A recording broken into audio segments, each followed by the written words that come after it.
In this video here, I actually would like to just talk a little bit more about my 30 days. So it almost became a 6 weeks power protocol I did. And just to kind of like flush that out straight away so you know what I'm talking about. It's basically a set period of time where you're doing certain activities and you're doing them like non-negotiably. Like you're doing 1, 2, 3 key activities on a regular basis, on a daily basis for an extended period of time, 21 days, 30 days sort of thing. A lot of people out there has also talked about monk mode and these sort of things. I've just done it for years on and off without calling it anything, but really just to kind of like help myself to become more disciplined or to accelerate or to increase the focus on the energy from what I'm doing. So basically for the last 6 weeks, what I've done is that I created a protocol for myself with the purpose of what am I trying to do right now? What's going on in my life? And the two things for me was I needed to get myself back into great shape again. And I needed to be super focused and really work a lot of hours and really just putting a lot of energy and effort into work. So I was like, okay, what are some things that I can do right now that will help me enhance these two things? So I put together a 30 days protocol it was supposed to be, where I basically created these 3 non-negotiables for myself. Number 1 was I would be eating specifically meals at specific times, 7 days of the week, with 1 cheat meal Sunday night. And that obviously solved the purpose of me getting into great shape again. So I would be eating my breakfast at 10 o'clock. I would break my fast at 10 o'clock. I would be doing my lunch at 1. I would be doing my snack at 4. And I would be doing my dinner around 7. The reason why I laid it out like that is because obviously I've been in the game for a long time. So it's very easy for me to just like taper and clean up in my thing that I'm doing. I would be doing 80 grams of oatmeal with 2 scoops of protein for breakfast with 1 egg in it and mix it up to a porridge. I would be doing 200 grams of chicken mixed with the veggies of choice and mixed with around 50-60 grams of rice for lunch at 1 o'clock. Then I would have a protein shake, or I would have some Greek yogurt with some protein in it for afternoon snack. Then I would go and work out, and then I would have my dinner at nighttime, which was basically the same meals as lunch. The key point with that was I wasn't eating different meals. I wasn't going out eating. I wasn't sneaky snacking on other things. And purely just by me doing that for an extended period of time, I developed this focus and this consistency around my meals again that kind of like have slided a little bit because I was busy with work, I was eating out a lot and these sort of things. And when you do that, when you lose kind of like control or sense of like, hey, what am I actually doing? I'm just eating a little bit here and there. Your shape would also look apart from that. Okay. So that was the first thing I did to really kind of like dial it back again.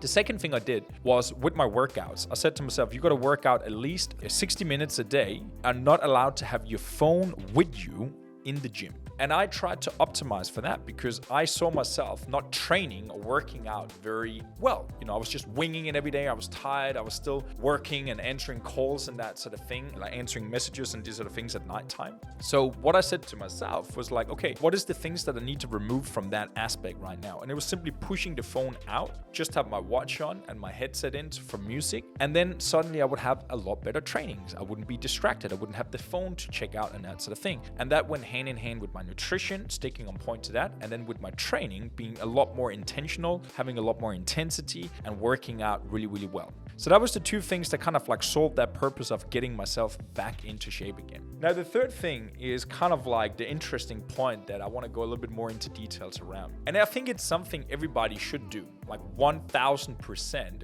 to just feel the effect of that. And the third non-negotiable thing that I did was that I wasn't allowed to masturbate, ejaculate, or watch any form of pornography. Not even Instagram chicks without clothes or anything on, that you're scrolling on every single day. Like nothing that stimulated me in that way. It was something I kind of like came across literally just by coincidence, not doing it, not having any sex, not doing anything. And I was just working at that time. And I remember it was in the beginning of the year.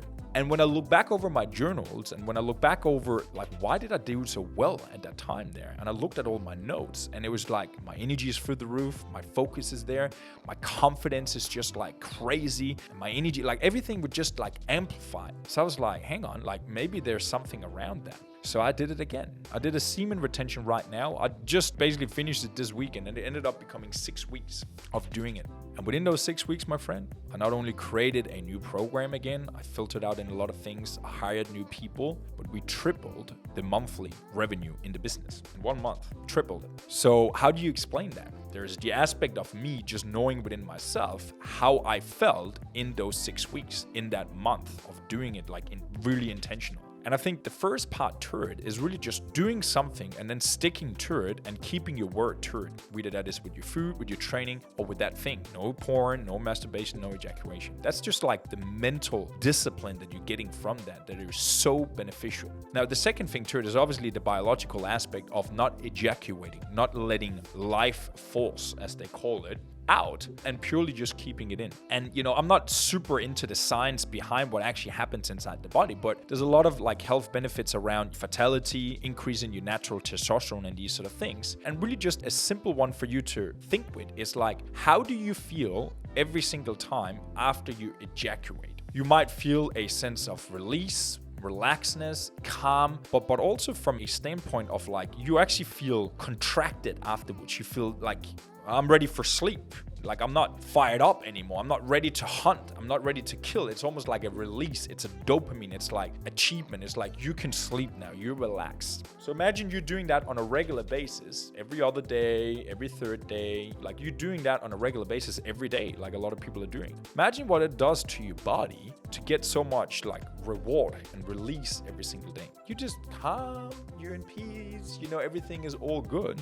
But when you need to kill and when you need to hunt and when you need to expand and accelerate in a burst, think about what that would do to your energy if you're keeping that bottled up inside you. And I'm not saying like, this is not like, you're not becoming aggressive, agitated or anything. You're becoming stimulated and focused like never before. The content I've created, it's so much better. The phone calls I've been on, the sales, the marketing, the promotion, leading the team, coaching the clients, getting them results. Everything has just been better because I've been like literally hyper stimulated, focused, charged. I'm like, let's fucking go. Let's go. Let's get it, but still in a controlled way because I'm not stressed. I'm not running from everything. I'm not like, oh, fuck, like we're not going to make it. I'm not operating with that energy. I'm operating with an energy of certainty, confidence, and conviction. And that, my friend, is purely and 100% only coming from letting that in, like keeping it in, the semen retention aspect. There's a reason why fighters and athletes and that sort of thing not allowed, quote unquote, to have sex leading up to a show,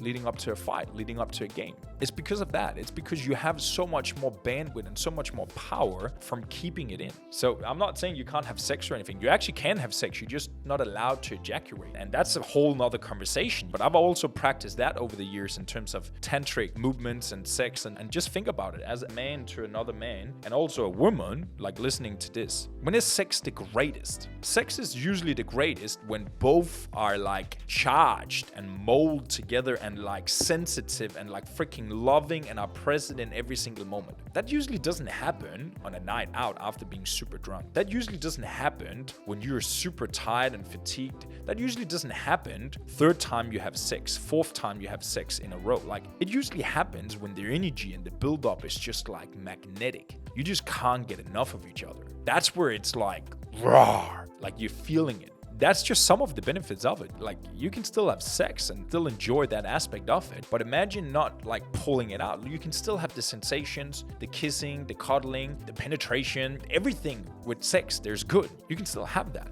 and be satisfied and be stimulated. I'm telling you, I've had sex many times without doing it, without ejaculating, without finishing. Because I know the feeling afterwards. Like, yeah, it's great in the moment and it's amazing and you're doing it together, and like whatever that, how long that lasts. But what about afterwards? If you can just stack on the whole thing and you're not getting over the edge and you're keeping it in, I'm telling you, you're going to be a magnet to her. You're going to be a magnet to everything else around you because your energy is just so magnetic. But more importantly, you will feel it. You will feel empowered, strong, unbreakable. I can't explain it in other ways. You don't have to know the health benefits of it from actually trying it out and feeling the physical energy that you will get from semen retention. That's what I wanted to talk to you about today. Really try it out. If you're ever getting stuck in something, it's not going in the way you want right now, your relationships are not where you want, your body is not where you want it to be right now, your finances are not where you want to be right now, implement a 30-day power protocol. And I would highly, highly, highly recommend that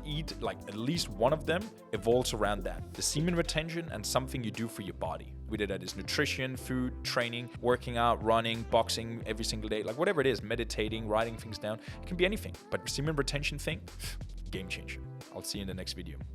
So if you like this video, hit the like button below. Remember to subscribe and follow along. You can also follow me on my social media on Facebook, Instagram, TikTok, and LinkedIn. The main platform that I'm on is Instagram. You can find me over there on Simon Thomsen, SIMONTHOMSEN. I'll see you in the next video.